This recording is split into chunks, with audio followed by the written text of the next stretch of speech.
오늘 저에게 주신 또 하나님의 말씀 같이 나누도록 하겠습니다. 요한복음 2장 12절부터 22절까지 말씀입니다. 요한복음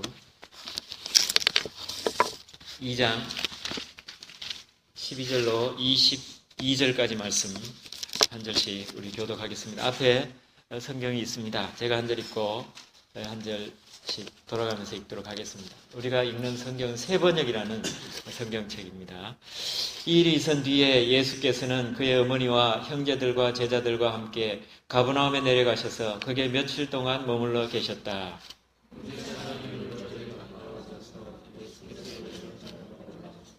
그는 성전뜰에서 소와 양과 비둘기를 파는 사람들과 돈 바꾸어 주는 사람들이 앉아 있는 것을 보시고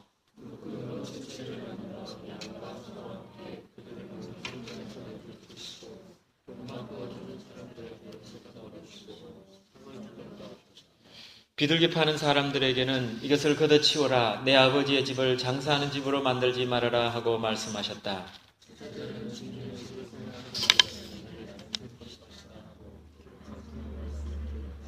유대 사람들이 예수께 물었다. 당신이 이런 일을 하다니 무슨 표정을 우리에게 보여주겠소?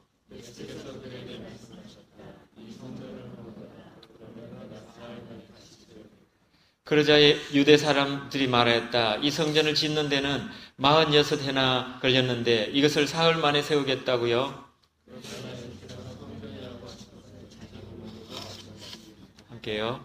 제자들은 예수께서 죽은 사람들 가운데서 살아나신 뒤에야 그가 말씀하신 것을 기억하고서 성경 말씀과 예수께서 하신 말씀을 믿게 되었다. 성경에 나오는 예수님에 대한 묘사를 보면 참 많은 부분이 사랑이신 예수님, 또 우리를 용서해 주시는 예수님, 또 우리의 친구 되신 예수님, 늘 이런 참 좋은 예수님의 모습을 우리가 볼 수 있습니다. 그런데 오늘 말씀해 보니까 사랑과 용서의 예수님의 얼굴이 아니라 오히려 분노하시는 예수님으로 묘사되고 있습니다. 성경 전체 몇 번 나오지 않는 예수님의 분노, 도대체 예수님은 왜 분노하셨을까? 이것이 이제 오늘 본문을 우리가 찾아가면서 이해하고자 하는 내용입니다. 예수님의 분노는 유월절이 가까웠을 때 예루살렘에서 있었습니다.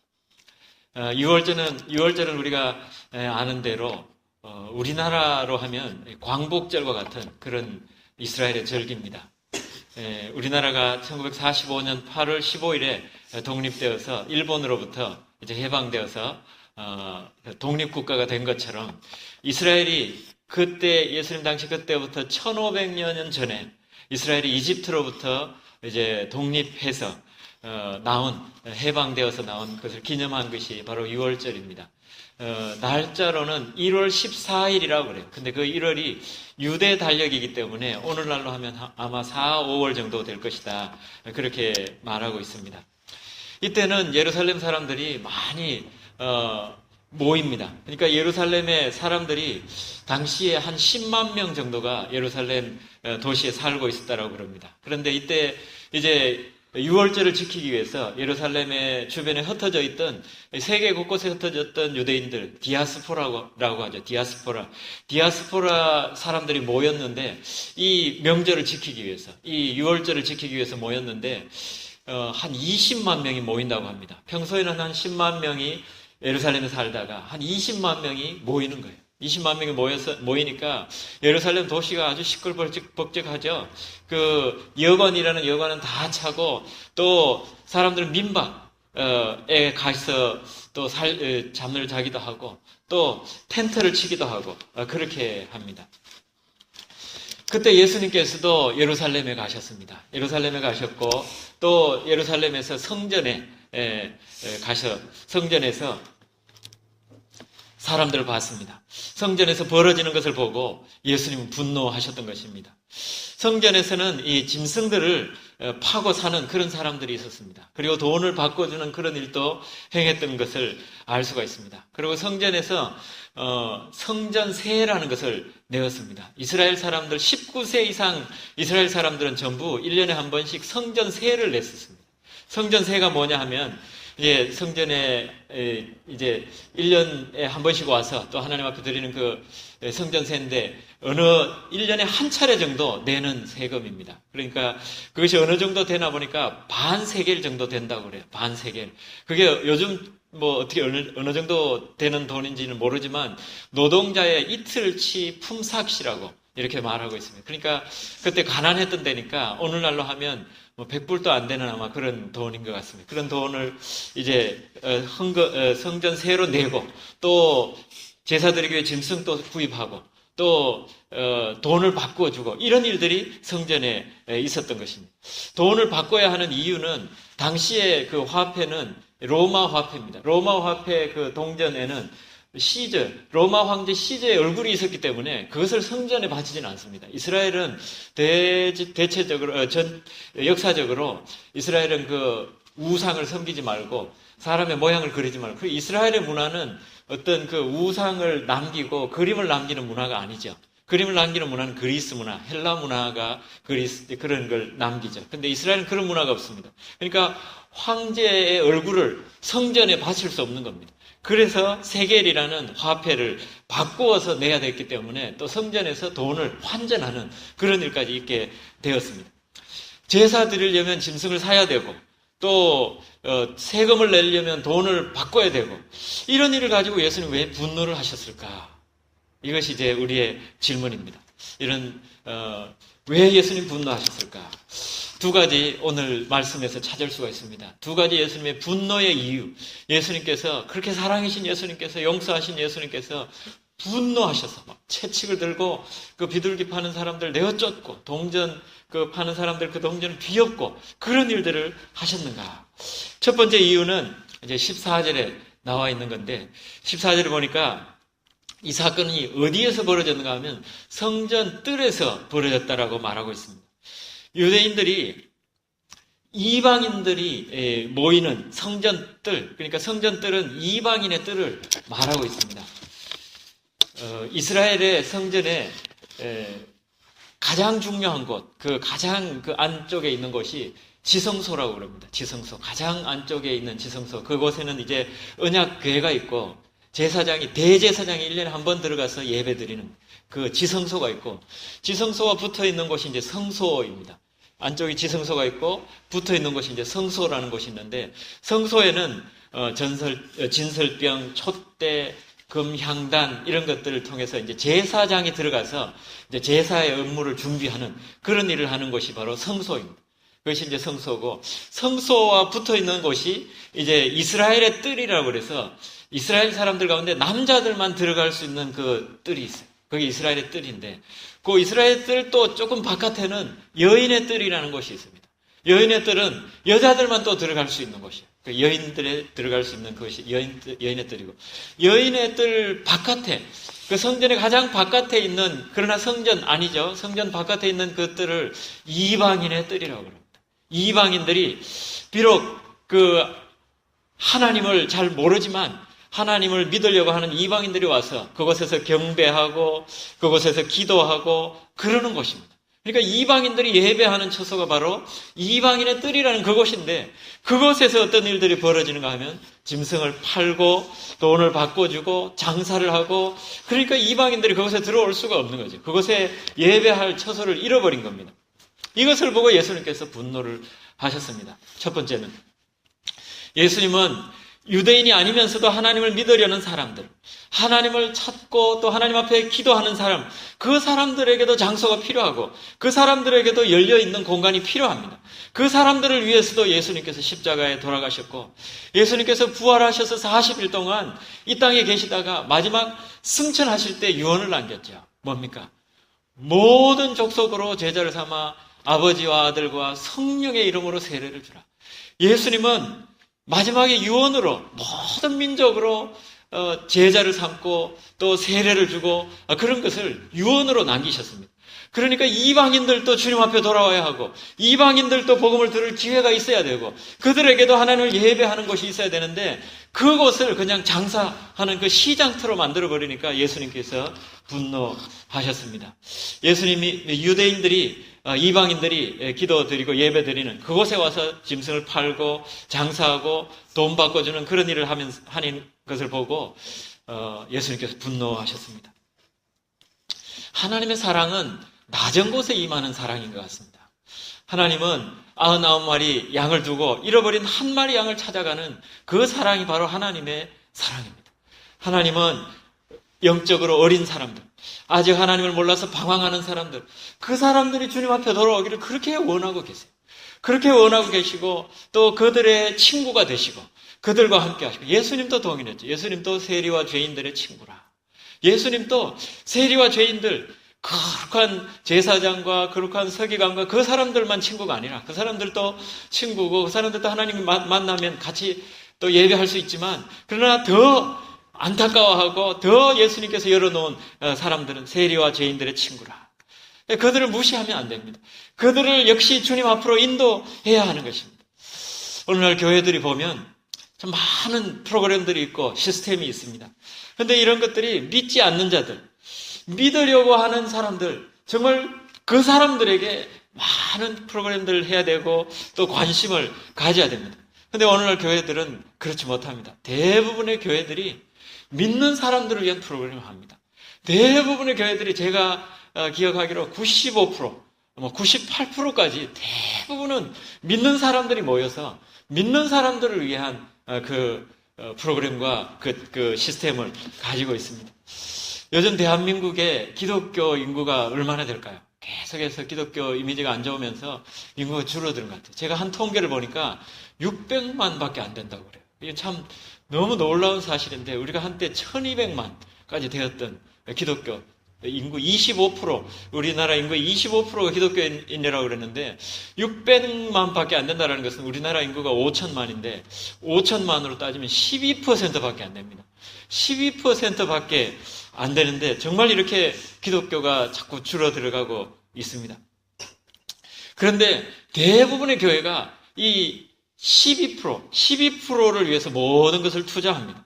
예를 들면 100만의 사람들이 살고 있는 도시 같으면 100만이 살고 있으면 그중에 12% 크리스찬이니까 크리스찬 인구는 12만 명밖에 안 됩니다. 12만 명밖에 살고 있지 않고 88만 명은 믿지 않는 사람들입니다. 88만 명 믿지 않는 사람들을 위해서 관심을 가지고 그들을 위해 오픈하고 그러지 못하고 12만 명에 집중해서 모든 프로그램을 합니다. 제자 훈련을 하고 성경 공부를 하고 세미나를 하고 수련회를 하고 캠프를 하고 이런 걸 전부 보십시오. 전부 대부분 다 믿는 자들을 위한 프로그램이고 교회는 대부분 그런 프로그램입니다. 그런데 우리 생각해 보십시오. 당장 내일 예수님이 오셔서 정말 이 땅의 사람들을 심판하신다고 그러면 나머지 예수님 믿지 않는 100만의 도시 가운데 88만 명은 그대로 다 지옥에 가게 됩니다. 12만 명의 사람들을 위해서 교회가 모든 재정을 투자하고 모든 프로그램을 투자하고 모든 것을 다 하는 동안에 88만 명은 그대로 소외된 채 예수님 내려오시면 그대로 모두가 다 지옥 갈 수밖에 없는 그런 상황인 것입니다. 우리가 정말 예수님의 관심, 하나님의 관심에 함께하는 교회가 되어야 됩니다. 그러려면 교회가 예수 믿지 않는 88만 명, 예수 믿지 않는 사람들의 집중을 해야 됩니다. 예수님은 목숨까지 주면서 유언으로 남기면서 믿지 않는 영혼들의 구원하기 위해서 말씀하셨습니다. 예수님의 첫 번째 분노는 여기 있었습니다. 교회들이 너무 자기들만 잘 먹고 잘 사는데 모든 것을 투자할 때 예수님 마음이 아프셨던 것입니다. 호주의 시드니 지역에 이제 가정교회 하는 교회들이 많습니다. 제가 몇 년 전에 들은 아마 4, 5년 정도 될 텐데 그때 시드니 가정교회 하는 교회들이 모여서 크루즈 여행을 갔다는 겁니다. 제가 깜짝 놀랐습니다. 무슨 교회에서 크루즈 여행을 다 하는가. 1일 크루즈 여행인데 제가 보니까 그렇지 않았습니다. 우리 뉴질랜드 오클랜드의 삶도 대부분 그렇지만 호주 사람들도 그래요. 대부분 사람들이 먹고 살기 바쁘고, 그래서 그 유명한 호주 시드니에 있는 시드니 오페라 하우스 한번, 가까이 있는데도 오페라 하우스 한번 가보지 못한 사람들이 많다고 그래요.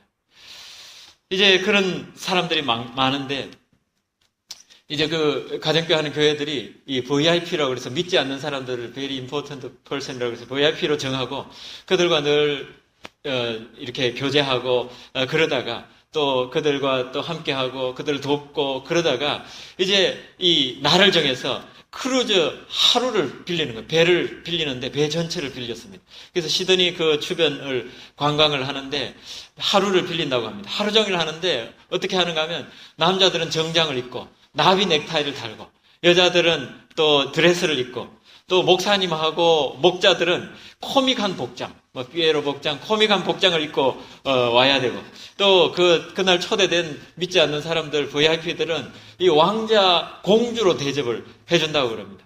그곳에서 게임도 하고 점심 식사도 하고 서빙을 목자들 목사님들이 서빙을 하고 그리고 교회별로 댄스도 하고 댄스 대회도 하고 또 뭐 최고 드레스상 이런 것도 시상하는데 전부 VIP들에게 다 준다고 합니다. 이런 행사를 하고 나면 믿지 않는 사람들이 교회에 대한 이미지가 달라진다고 합니다. 교회가 옛날엔 재미없고 딱딱하고 멋없는 곳이었는데 재미있고 사랑이 있고 교회 사람들이 저렇게 밝고 행복하구나 그것을 알게 된다고 그래요. 저는 교회가 밝아야 돼요. 저는 교회가 밝고 재미있고 그래야 됩니다. 많이 웃고 그렇게 해야 됩니다. 왜냐하면 이 복음이 우리 것인데 이 예수님 하나님이 우리 하나님이신데 당연히 더 기쁘고 더 행복해야 하는 것입니다. 이 행사가 얼마나 잘 치러졌던지 이 행사를 마치고 사람들이 교회에 그냥 소문이 그냥 그 교회 좋다더라, 밝다더라, 재밌다더라. 그래서 오기 시작하는데 이 행사를 그래서 4, 5년 전부터 매해 한다고 그래요. 1월이 되면 매해 1월이 되면 시드니 지역이 들썩들썩할 정도로 20여 개 가정교회 하는 교회들이 있는데 교회들이 크루즈 배 하나를 빌려서 그 시드니 전체를 가고 또 넌크리스찬들이 거기 와서 즐거워하고 그런다고 그럽니다. 제가 그 얘기를 처음 듣고 그 사진을 보면서 얼마나 마음이 뛰었는지 모릅니다. 가슴이 막 뛰었습니다. 하나님이 얼마나 기뻐하실까? 하나님이 얼마나 고마워하실까? 그 교회들을 보면서 정말 내가 목숨 바쳐서 사랑한 사람들, 그 사람들이 교회로 오고 그 사람들을 정말 전도하는 것에 저렇게 수고하는구나. 그런 것 때문에 제가 그 사진을 보면서 막 가슴이 뛴 적이 있습니다. 저희 꿈의 교회도 밝은 교회였으면 좋겠습니다. 밝고 기쁘고 또 즐겁고 또 신나고 그러면 좋겠습니다. 그래서 우리만 아니라 정말 우리 주변에 하나님의 관심, 하나님께서 사랑하고 예수님께서 그들을 위해 돌아가신 그 사람들을 위해서 우리가 이런 놀라운 잔치를 벌리고 또 초대하고 함께하고 함께 웃고 즐겁고 그런 정말 믿지 않는 그 사람들, 하나님의 관심의 대상인 그 사람들에게 초점 맞춰서 우리가 교회를 하면 좋겠습니다. 정말 영혼 구원하는데 최고의 관심을 가지는 그런 교회 되기를 바랍니다. 두 번째 예수님 분노하셨던 이유가 있습니다. 두 번째 예수님 분노하셨던 이유는 성전을 장사하는 곳으로, 성전을 시장으로 만들어 버렸기 때문에 분노했습니다. 성전에서 제사 드리기 위해서 짐승을 가지고 와야 하는데 하나님께 바치는 짐승은 흠이 없어야 됩니다. 눈이 멀었거나 피부병에 걸려 있거나 그런 제물들은 하나님 받으시지 않는다고 구약에 말씀했습니다. 그런데 이제 그 짐승들을 이렇게 가지고 오면 인스펙션을 누가 하는가 하면 제사장들이 합니다. 그러니까 제사장들이 어떻게 얼마나 당시에 악하게 행했는가 하면 다른 곳에서 짐승을 가져오면 약간만 흠이 있어도 리젝트를 해버리는 거예요. 그러니까 다른 곳에서 정말 멀리서 이렇게 소를 가져오고 양을 가져오고 이렇게 하면 리젝트를 해버리면 제물로 드릴 수가 없게 됩니다. 그러니까 성전 안에서 구입하는 짐승만 예스를 하는 거예요. 그러니까 거기서 사야 되는 거죠. 정말 이런 일들을 했었어요. 또 보통 제사 지낼 때 소나 양을 잡아서 드리는데 가난한 사람들은 이제 비둘기를 드립니다. 가난한 사람들 비둘기 드리는데 비둘기가 얼마인지 모르지만 오늘날로 하면 뭐 25센트가 됐다. 가난한 사람들이니까 돈이 별로 없는데 25센트가 됐으면 최고 맥시멈으로 100배 이상 받았다라는 그 기록이 있습니다. 그러니까 25센트 되는 그 바깥에서 25센트 되는 비둘기를 25불에 사야 되는 그런 가난한 사람까지 비싸게 구입해야 되는 그렇게 성전 안에서 아주 정말 그 돈을 챙기는 그 일들에 분노하셨던 것입니다. 돈 바꾸는 그 환전세도 6분의 1을 내야 된다고 그랬습니다. 그러니까 성전을 그야말로 돈 버는 장소로 만들어버린 그것에 예수님 분노를 하셨습니다. 예수님 이런 성전을 보고 노건으로 채찍을 만들어서 양과 소와 그것을 파는 사람들을 내쫓고 돈 바꾸는 사람들의 상을 엎으셨습니다. 분노하셨습니다. 분노하지 않을 수가 있겠습니까? 내 아버지의 집을 장사하는 집으로 만들지 말라. 그렇게 말씀하셨습니다. 내 아버지 집은 기도하는 집이고 예배하는 집이고 교회는 이익을 남기려고 하는 것이 아니라 교회가 이익을 남기려고 할 때 타락하게 되는 것입니다. 교회는 그렇습니다. 정말 아니길 바라지만 요즘 한국에서는 교회를 사고 판다고 그럽니다. 교회 건물을 사고 파는 게 아니라 제 친구 한 목사님이 어느 교회에 청빙을 받았습니다. 담임 목사님으로 이제 가려고 이제 청빙을 받고 가려고 하는데 이제 모든 절차가 다 되어 가는데 그 원로 목사님, 그 교회 이제 담임 목사님 하다가 이제 원로 목사님 대신 그 목사님이 개인적으로 돈을 요구하더라는 겁니다. 그것도 몇 억을 요구를 하더랍니다. 어떻게 돈을 그 목사님께 드려야 되는가 이렇게 보니까 교인 수를 계산을 해서 또 교회당 생각해서 그걸 돈을 받는다라는 겁니다. 그래서 교회를 사고 파는 그런 일들이 있다고 그럽니다. 정말 그래 그 친구 그만뒀습니다. 이런 교회 같으면 안 가야 되겠다. 그래서 그만뒀습니다. 하나님의 분노를 사는 교회들이죠. 어떻게 교회를 사고 파는 겁니다. 교회는 이익을 추구하는 집단이 아닙니다. 교회는 하나님을 위해서 손해보고 수고하고 내어주고 섬기는 그런 것이 바로 교회인 것입니다. 교회라는 것입니다. 한국에 또 훌륭한 목사님들이 많이 있지만 높은 뜻 연합선교회 목사님이신 김동호 목사님 계십니다. 김동호 목사님 아주 개혁을 부르짖는 생사를 건 교회 개혁이라는 책도 쓰셨고 아주 교회 개혁에 목숨을 건 그런 목사님이신데 지금은 이제 은퇴를 얼마 남겨두지 않으셨는데 1991년에 동안교회 담임 목사님으로 부임했을 때입니다. 1991년이니까 아주 오래전이지만 그때 동안교회라는 교회에 이제 부임해서 갔는데 보니까 교회가 이제 마침 예배당 건축을 이제 준비하고 있었습니다. 예배당이 얼마짜리 예배당을 준비하는가 하면 50억 되는 그 예배당을 짓기 위해서 이제 건축 헌금도 하고 또 준비하고 있었더랍니다.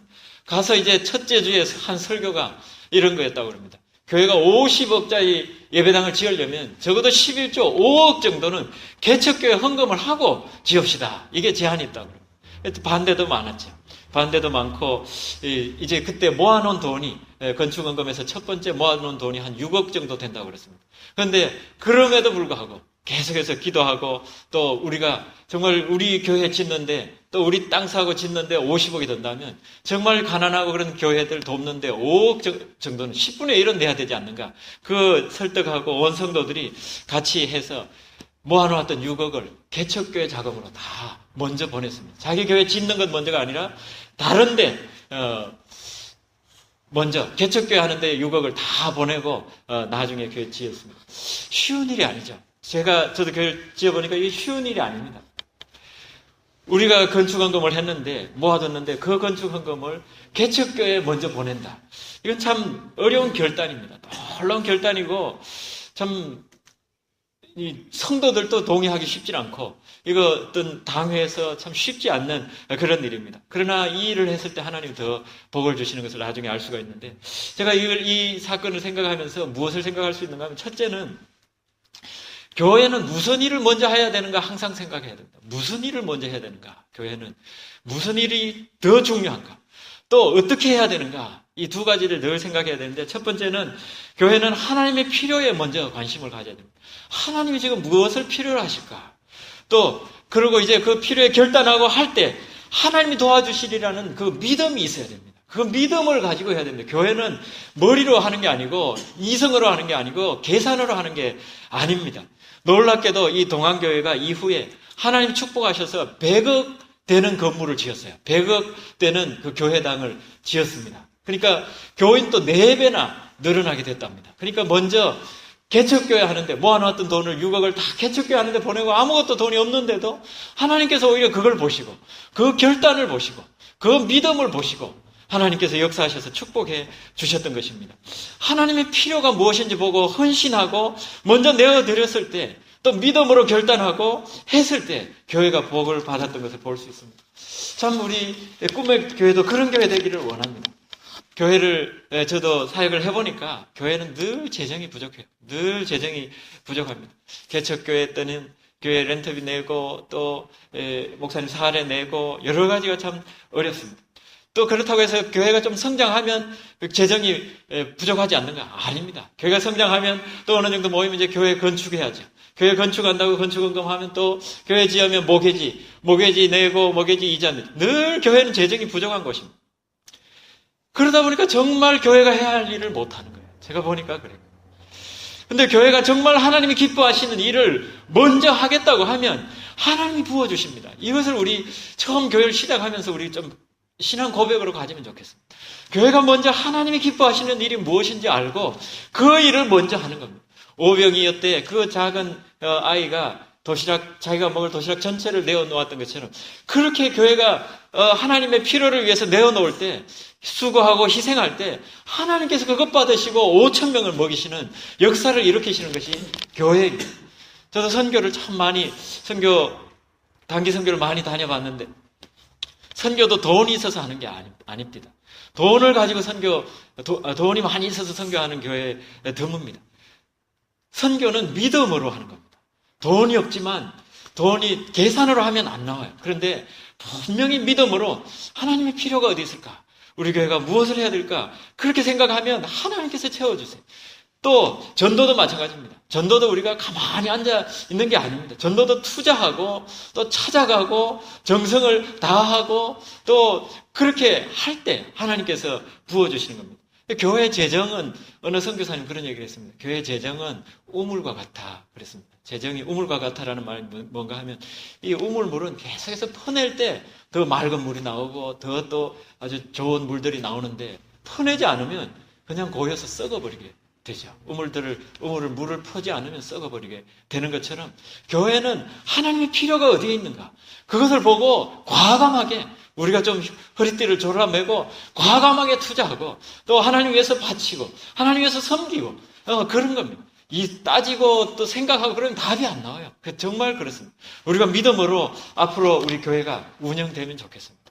꿈의 교회 그래서 첫 번째 제가 제안을 합니다. 첫 번째 추수감사주일 11월 16일인가 그런데 추수감사주일 헌금과 첫 번째 성탄 헌금은 전부 외부로 우리 교회 자체가 아니라 얼마 되지는 않겠지만 그래도 우리가 외부로 섬기고 선교하는 일, 전도하는 일 그런 걸 합시다. 그런 걸 해서 우리가 많이 있을 때 또 성도가 많을 때 아니라 우리가 처음부터 우리 그렇게 정하고 또 하나님 기뻐하시는 일들을 감당하도록 합시다. 교회는 이익을 챙기는 곳이 아닙니다. 교회는 하나님의 일을 하는 것입니다. 예수님의 분노는 교회가 이익을 챙기고 그 성전에서 정말 불공평하게 돈을 챙기고 그랬을 때 예수님께서 분노하셨던 것입니다. 하나님의 뜻과 점점점 멀어질 때 예수 그리스도께서 분노하셨던 것입니다. 우리 교회는 하나님의 손과 발이 되었으면 좋겠습니다. 하나님께서 뭘 하시고 싶어 하면 손이 먼저 움직이고 발이 먼저 움직이는 것처럼 정말 그 손과 발이 되어서 하나님 기뻐하시는 일을 감당하는 그런 교회 되기를 바랍니다. 정말 이것이 우리 모두가 같이 함께하는 생각이기를 바랍니다. 세 번째로 이제 예수님께서 성전에 짐승들과 상인들을 내어 쫓으시고 분노하셨을 때 그 유대인들이 물었습니다. 18절 보니까 당신이 이런 일을 하니까 무슨 표징을 우리에게 보여주십시오. 이런 일을 할 자격이 있습니까? 왜 당신이 이 성전에서 이런 비둘기 파는 사람 내쫓고 동전 판매하는 걸 다 뒤집어 엎고 그럽니까? 무슨 자격으로 그렇게 합니까? 이렇게 물었습니다. 그러니까 예수님께서 19절에 이 성전을 허물으라. 그러면 내가 사흘 만에 다시 세우겠다. 그렇게 말씀하셨습니다. 유대인들 깜짝 놀랐죠. 아니 이 성전은 46년 동안 지어진 성전인데 사흘 만에 다시 세우겠다는 게 그게 무슨 얘기냐. 그랬을 때 오늘 말씀해 보니까 21절에 보니까 예수님께서는 그 성전이 아니라 자기 몸을 두고 하신 말씀이라 이렇게 말하고 있습니다. 이 말씀 무슨 말씀인가 하면 성전을 이렇게 뒤집어 엎고 또 짐승들 다 내어쫓고 하는 그 자격이 뭔가, 그 표징이 뭔가, 당신이 도대체 누구시길래 그럴 수 있습니까? 이런 유대인들에게 성전을 헐라, 내가 사흘 만에 세우리라, 그 말씀은 아주 다른 대답, 뚱딴지 같은 대답인 것 같지만 그러나 그렇지 않습니다. 예수님은 십자가를 지시고 죽으시고 사흘 만에 부활하셔서 다시 사셔서 이제 하나님 우편에 앉아 계셨습니다. 부활한 메시아라는 것입니다. 하나님의 아들이라는 그 사인입니다. 하나님의 아들이기 때문에 아버지의 집이 이 강도의 구렬처럼 되어가는 것을 보지 못하고 하나님의 아들이기 때문에 이 성전이 시장이 되어버리는 것에 분노하는 것이 당연하다라고 말하고 있는 것입니다. 그 사람들은 잘 몰랐습니다. 그러나 예수님은 스스로 내가 성전이다 라는 말씀을 하십니다. 여기에 놀라운 신약 성경부터 나오기 시작하는 성전의 개념이, 새로운 성전의 개념이 등장하게 됩니다. 예전에는 성전은 그 건물로 된 성전이죠. 그 전에는 모세 시대, 이스라엘 광야 시대는 성막이라고, 태버너클, 텐트죠. 텐트를, 이스라엘 백성들 가운데 텐트를 치고 거기에 하나님 계셨는데, 이제 솔로몬 시대에 와서 성전, 이 건물, 스태틱 태버너클이라고 그럽니다. 건물이 이렇게 그 안에 하나님이 계시는 곳에 임했다가 이제 신약에 와서 예수님 시대, 이제 성령의 시대가 오면서 이제는 성전이 어딘가 하면 바로 예수님이 계신 곳이 성전이라는 겁니다. 예수님이 계신 곳이 어딥니까? 오늘날로 하면 교회인 것입니다. 교회가 성전입니다. 건물이 성전이 아닙니다. 신약에서는 단 한 번도 성전이라는 말을 건물로 사용하지 않았습니다. 건물은 예배당, 예배 처소입니다. 그래서 우리 옛날에 교회들 보면 무슨 동부 예배당, 제일 예배당, 이렇게 예배당이라는 말을 쓰고 있죠. 근데 성전은 무엇인가? 하나님의 영이 거하시는 곳, 성령이 거하시는 곳이 성전입니다. 예수님을 주님으로 영접한 사람들이 모이는 곳이 성전이고, 교회라는 것은 우리가 모인 이곳이 바로 교회이고 이것이 성전인 것입니다. 고린도전서 4장 16절에는 너희가 하나님의 성전인 것과 하나님의 성령이 너희 안에 거하시는 것을 알지 못하느냐. 우리가 성전이고 하나님의 성령이 우리 속에 거한다라는 겁니다. 이것은 감격스러운 것이죠. 그 옛날에 제사장이 1년에 한 번 들어가서 지성소에서 하나님 앞에 예배드린 그 일을 이제 성령께서 우리 속에 계시니까, 성령께서 우리 마음속에 계시니까 우리가 성전이 되어서 우리가 어느 때든지 하나님을 만나고 어느 때든지 하나님 앞에 예배할 수 있고 하나님을 또 기도할 수 있고 하나님과 대화할 수 있게 되는 것입니다. 얼마나 귀한 성령의 시대를 여셨습니까? 얼마나 놀라운 것입니까? 제가 책을 읽어보면 소위 이제 캐리스매틱 무브먼트라고 그래요. 이거 오순절 운동이기도 하고 은사 운동하는 목사님들 책들을 읽어보면 굉장히 놀라운 책들이 많아요. 다는 저도 동의를 하지 못합니다. 다는 받아들이지 못하는데 이 베니힌 목사님이 쓰신 안녕하세요 성령님이라는 책이 있습니다. 그런 책들을 보면 깜짝 놀라요. 베니힌 목사님이 아침에 일어날 때 Hello Holy Spirit, Good morning, Holy Spirit. 이렇게 하루를 시작하는데 7시간, 8시간을 성령님과 얘기해요. 계속 얘기하고 듣고 실제로 터치하시고 이런 일들이 집안에서 이루어지고 또 성령님이 음성을 듣고 하라는 일들을 하고 그렇게 하시고 살아간다라고 그 책에 나와 있습니다. 안녕하세요 성령님, Good morning, Holy Spirit이라는 책에 나와 있습니다. 저는 그 책에 전적으로 다 하는 동의를 하지 못하지만 그러나 성령님과 우리가 함께하고 동행한다라는 건 저는 부인할 수가 없습니다. 저도 경험하고 우리가 하루를 24시간을 살아가면서 하나님의 임재 속에 살아있기를 원하기만 하면 하나님께서 우리와 함께 하시는 것을 충분히 느낄 수가 있습니다. 일주일 살아가면서도 아까 많은 일들이 일주일 있다고 우리 기도 진집사님 하셨는데 정말 우리 일주일 살아가면서 다양한 일들이 있습니다. 힘든 사람과 대인관계를 해야 되고 만나서 얘기를 해야 되고 그럴 때 어떻게 합니까? 저는 성령님께 기도해요. 가기 전에 또 대화하는 중에 성령님 도와주세요. 제 입술을 지켜주시고 제가 말할 때마다 성령의 지혜로 말하게 해주십시오.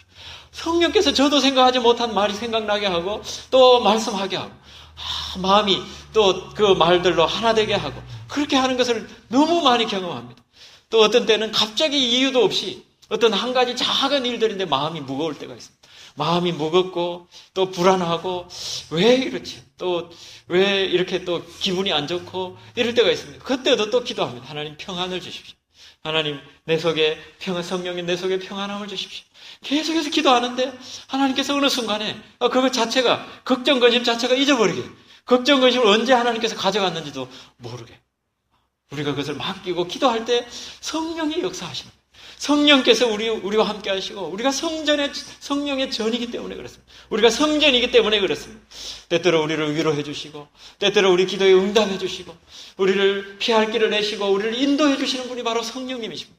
우리 이 땅의 험한 이 세상 가운데서도 우리를 안전하고 또 그 바른 길로 인도해 주시는 분이 성령님이십니다.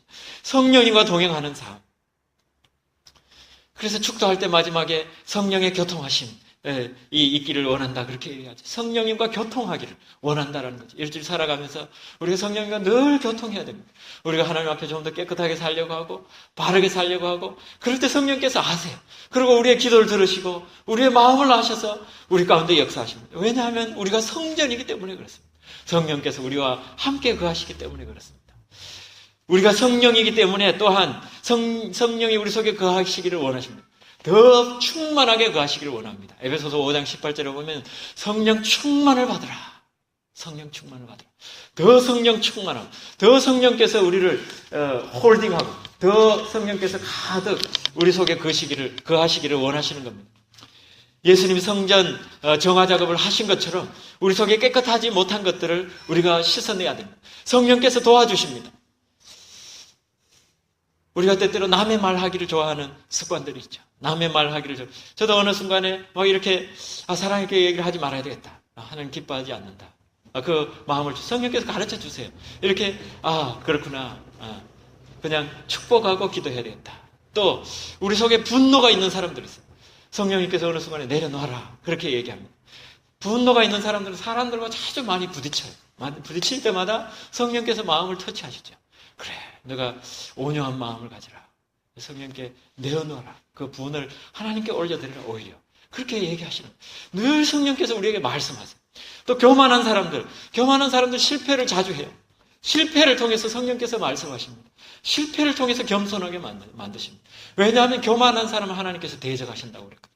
교만하면 하나님이 대적하십니다. 겸손하게, 그래 되기 위해서 실패를 주시는 겁니다. 실패할 때마다 내가 겸손해야 되겠다. 그러니까 성령님의 음성인 줄로 우리가 들어야 하는 겁니다. 음란하거나 도박에 빠져 있거나 성령이 메시지를 줍니다. 깨끗하게 해라. 우리를 깨끗하게 해라. 늘 고치시죠. 늘 우리에게 말씀하시죠. 성령님 우리 속에 계시기 때문에 그렇습니다. 우리가 성전이기 때문에 그렇습니다. 우리가 순종할 때 정말 이런 성령님 우리 속에 들어와 계신 걸 알고 우리가 그 성령님과 교제하고 또 겸손하고 또 그러기를 원하면 성령께서 우리 인생을 가장 복되게 하십니다. 하나님과 함께 하시는 것이 가장 복된 인생인 것입니다. 오늘 말씀은 예수님이 분노하신 사건입니다. 예수님의 분노가 그렇게 흔하게 나와 있는 사건이 아닙니다. 예수님 얼마나 인자하신지 참 예수님의 그 말씀 한마디 한마디가 너무나 인자하시고 사랑이신 예수님 말씀이신데, 그러나 오늘 본문에 보니까 예수님 분노를 하셨습니다. 왜 분노하셨는가 하면, 첫 번째는 믿지 않는 자들의 예배를 방해할 때, 믿지 않는 자들에게 믿을 기회를 빼앗아버리는 유대인들을 향하여 분노하셨습니다. 그들이 하나님 찾는 곳을 장사꾼, 시장으로 만들어버린 것에 분노하셨습니다. 우리 교회도 믿지 않는 자들 찾는 일에 하나님 마음을 같이 가져야 됩니다. 예수님의 소원을 우리의 소원으로 품고 나아가야 하는 것입니다. 두 번째, 교회는 장사하는 것이 아닙니다. 교회는 섬기고 내어주고 손해보고 이성적으로 하는 것이 아니라 하나님의 마음으로 하는 것입니다. 비록 우리가 개척교회지만 우리가 믿음으로 사역합시다. 믿음으로 사역하고 하나님 기뻐하시는 일들을 하다가 보면 놀랍습니다. 하나님 얼마나 교회를 통해서 큰 일을 하시는지, 소중한 일을 하시는지 우리가 알 수 있게 됩니다. 이제 성령께서 우리 속에 와서 거하십니다. 함께 사십니다. 우리가 성전이 되었습니다. 이제 우리를 깨끗하게 준비하고 정말 성령님과 24시간 동행하시고 살면 정말 성령께서 우리 마음을 평안케 하시고 가장 우리 인생을 복된 인생으로 만드실 줄로 믿습니다. 이 시간에 우리 같이 한번 기도하도록 하겠습니다. 같이 기도하실 때 우리가 성전으로 깨끗해질 수 있기를 위해서 우리 한 가지 결단하고 기도합시다. 성령이 우리 속에 거하실 수 있도록, 성령이 우리 속에 거하실 수 있도록, 우리 깨끗해질 수 있도록 한 가지 결단하고, 우리 두 가지 오늘 기도할 텐데, 먼저 우리 자신을 위해서 오늘 말씀을 듣고 우리 자신이 분노가 있는지, 우리 자신이 교만이 있는지, 또 우리 자신이 다른 사람 말하기를 좋아하는지, 우리 하나님 앞에 깨끗하게 지도록 우리 같이 우리 자신을 위해서 먼저 한번 기도하도록 하겠습니다. 또 우리 두 번째 우리 교회를 위해서 한번 기도하도록 하겠습니다. 이제 시작되는 꿈의 교회가 정말 하나님의 손과 발이 되는 교회 될 수 있도록, 하나님의 소원을 이루어 드리는 교회 될 수 있도록 우리 기도합시다. 우리 교회가 그냥 또 전통적인 교회, 또 일반적인 그런 교회가 아니라 정말 하나님의 뜻을, 이 시대에 하나님의 뜻이 무엇인가, 하나님 정말 안타까워하시고 또 하시길 원하시는 그 일을 가장 우선순위에 두고 감당하는 그런 교회가 될 수 있도록 우리 같이 교회를 위해서 같이 한번 기도드리도록 하겠습니다.